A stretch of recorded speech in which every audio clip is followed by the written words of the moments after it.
Bonjour les enfants, comment ça va? Ça va bien? Aujourd'hui il fait beau, mais c'est hiver. Hello children, how are you? Today it's a lovely day, il fait beau, mais il fait froid, it's a bit cold and it is winter.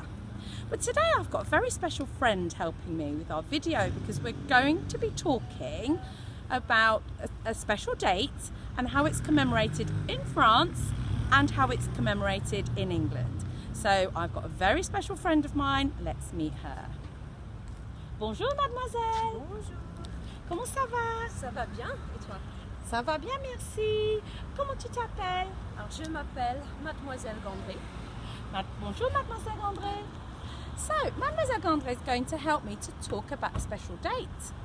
I wonder if you can guess what that is. So aujourd'hui, c'est samedi, le 7 novembre. What have I just said? Today, it's Saturday, the 7th of November. But on Wednesday, let's see if you can tell me, what will the date be on Wednesday? Mademoiselle Gandré, can you tell us the date on Wednesday? On Wednesday, mercredi, le 11 novembre. Le 11 novembre, c'est the 11th of November. So the 11th of November, does that mean anything to you? Well, in England we call the 11th of November Remembrance Day or Poppy Day. What do you call it in France, Mademoiselle Gandré?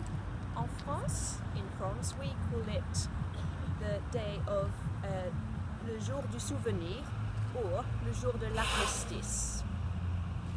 So, le Jour du Souvenir, voilà, le Jour du Souvenir, which is Remembrance Day, le 11 novembre, and the other name for it, as Mademoiselle Gandré said, is le Jour de l'Armistice. So it's also known as Armistice Day because at 11 o'clock on the 11th of November in 1918, a peace treaty was signed to mark the end of World War I. So the peace treaty was called the Armistice. So it's known as Armistice Day as well, le Jour de l'Armistice.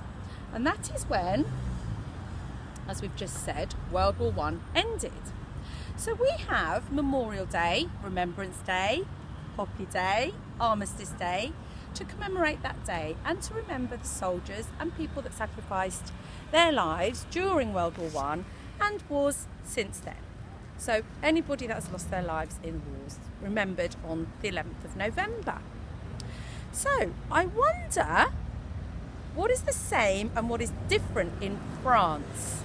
Well, I'm standing here where we live next to a memorial, and in France, just as they would in Britain and in many countries in Europe, people will come to the memorial statue to remember anybody that lost their life in a war. So that's actually the same.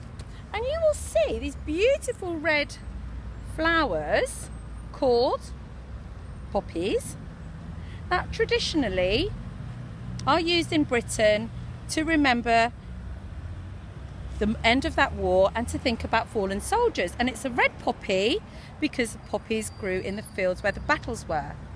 What is the word for a poppy in French, Mademoiselle Gandré? In French, it's called a coquelicot. Un coquelicot. And in France, what flower do they wear in France? In France, we have a blue flower which is called a bleuet. Un bleuet. And here you go. We would know that as a cornflower. And that represents the colour of the soldiers' uniforms, but also the fact that cornflowers grew in the fields, the battlefields. Now, we're generalising a lot today, really, just for the purpose of the lesson and to talk about how some people commemorate Remembrance Day. It's not everybody, but for those that do, there is usually a very big parade and a very big ceremony in London. It happens in the Cenotaph, which is in the centre of London, and there's the Cenotaph in the centre of London, And the Prime Minister, members of the royal family and other dignitaries from the Commonwealth, etc. would come and lay their poppies.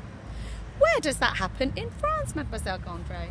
In France, it's obviously in the capital city, Paris, at Paris, and the exact location is l'Arc de Triomphe, and you can find there a tomb to an unknown or unidentified soldier, and there's what we call the eternal flame burning underneath, so you can see there's a glass panel and you can see a flame burning underneath, and that is to remember, just like here in England, anybody who fought in the war and gave their lives to protect our countries.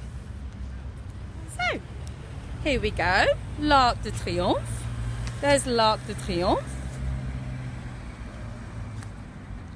And there you have the tomb of the unknown soldier with the eternal flame, and you've just heard all about that and why there is the eternal flame.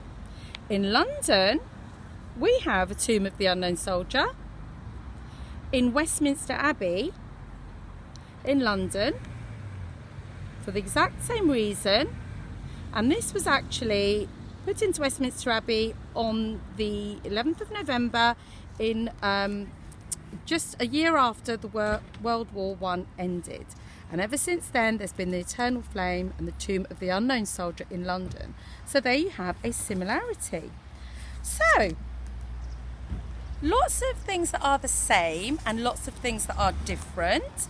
Just to remind you of the names of the flowers. The word for a poppy in French, how did we say that? Le coquelicot. Le coquelicot. Le coquelicot. And then the word for the cornflower. Le bleuet. Le bleuet. So if you want to, children, you could maybe create a little poster about similarities and differences. One very big difference, in France it is actually a national holiday on the 11th of November. It's quite well commemorated by having a national holiday, so schools and businesses are closed.